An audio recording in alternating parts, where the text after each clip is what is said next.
Ooh.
Shame.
Has anyone else noticed that on the Ender5 Plus, that when you go to adjust the Z-axis, they have the arrows like totally opposite of what they actually do. Like if I push Z negative, it pushes it up. But if I push Z plus,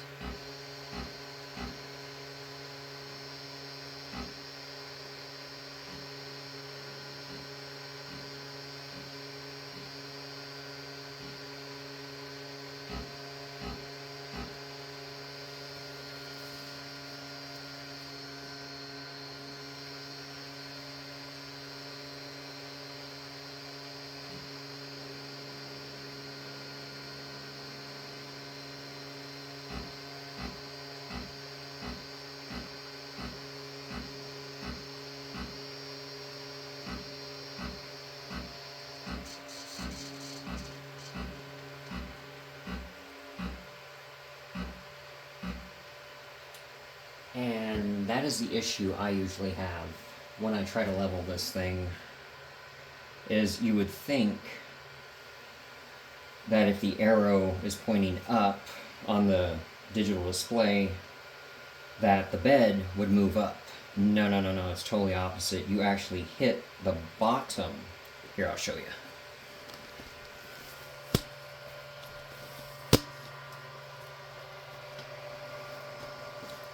I'm sure it's just me who's having a hard time once in a while trying to figure out just what's happening. But if I click the down button, or the down option, see negative Z. Now I know what negative Z means, but to have the arrow pointing down,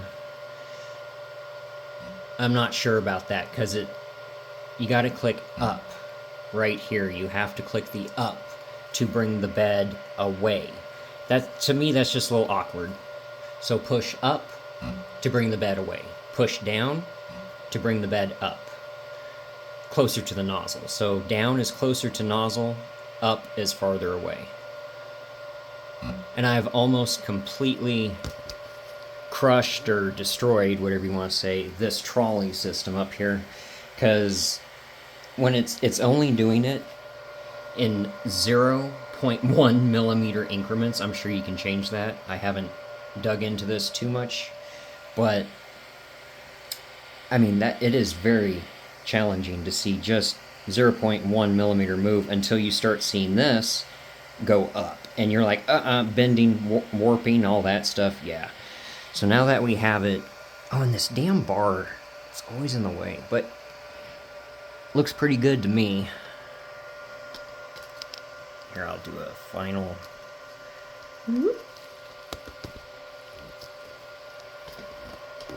Okay, so closer, farther.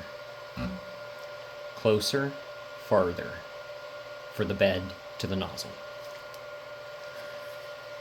And then once you have it set, which I think I do, I really hope I didn't just smash my nozzle. It might be too high. Right there. Okay. And then we'll...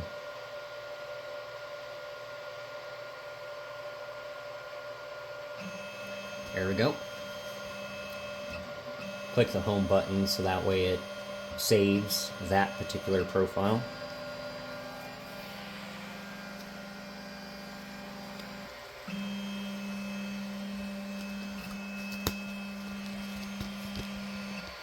Yep, perfect.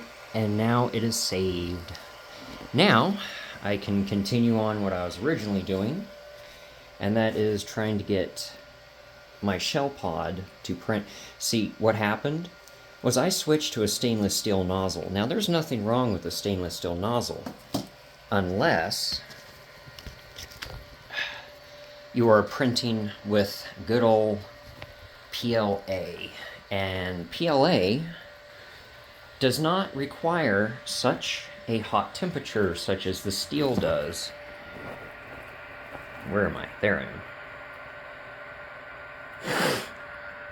Resulting in very stringy pore adhesion. I switched to stainless so that way I could possibly save myself some time by constantly swapping brass nozzles and whatnot, but from the looks of it, I would suggest instead of switching to steel, go with a 0.6 nozzle instead of a 0.4. If you are seriously experiencing major clicking or clogs with a 0.4 brass, before you go to like any other materials, seriously check out a larger, just a little bit larger nozzle, and it should work perfectly. Other than that though, I'm just trying to get all this redialed in. It has been a minute since most of these have ran. So I'm just doing a whole maintenance on all of them, and then I'm going to start printing a couple things, and you will see more items soon on my Gumroad for codes and whatnot, and Colts 3D for some STL files. So thanks for watching this absurdly long video, and I'll catch you next time.